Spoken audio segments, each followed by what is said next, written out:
Everybody likes a good boxing movie, and it's been a while since we've seen Rocky or anything from Rocky Balboa in a long time. The last Rocky movie came out in 2006. This movie is a breath of fresh air. We have the son of Apollo Creed making his own legacy, and I just really liked a lot of aspects of this movie.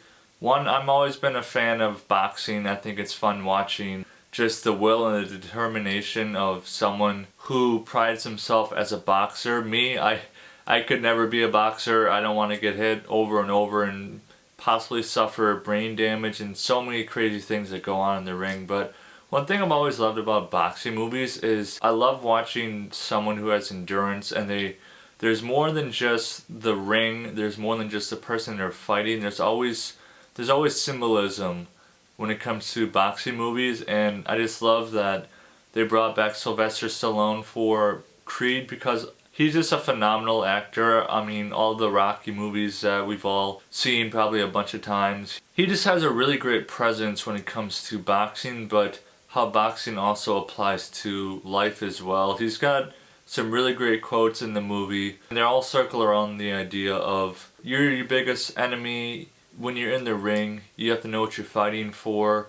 I mean, there's just so many beautiful sentimental things he says too in this movie, and it just was kind of nostalgic too. They brought back memories of Rocky fighting with Apollo when they first met. Here you have Adonis, who's trying to carry on a legacy, and it's near impossible to do it because he just has to create his own legacy, and he's just struggling with self-identity and just trying to get himself out of the shadow of his father, but he also wants to make it as a boxer. So I just really liked a lot of the movie focused on just that identity crisis that Adonis seemed to be having. This movie teaches you a lot of things, and one of the big things is it teaches you what are the important things worth fighting for. I just really love the messages that you can take away from movies like this. I also just love really watching the awesome training montages. I like watching to see how people train in boxing. It's very interesting, very intriguing in a lot of ways, and just how it's different.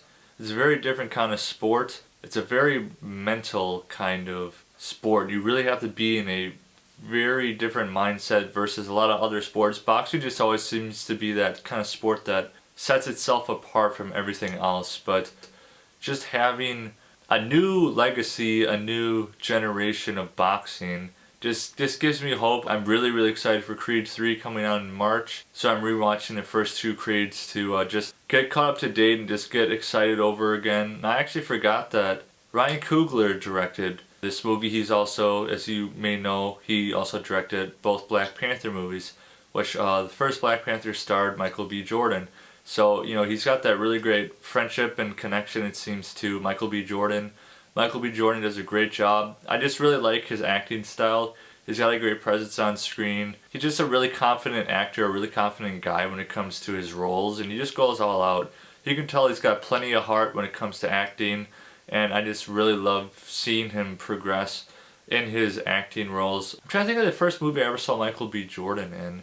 It might have been Creed. I know he was in the show Atlanta, but I never saw that show. But then he's been in a whole bunch of other things since then. So he's definitely doing really well in the acting world, and I'm just wishing him all the luck in the world on Creed 3. So for Creed, I'm going to give it a 7.5 out of 10 Mudflaps. And before you go, drop in the comments below, what is your favorite boxing movie?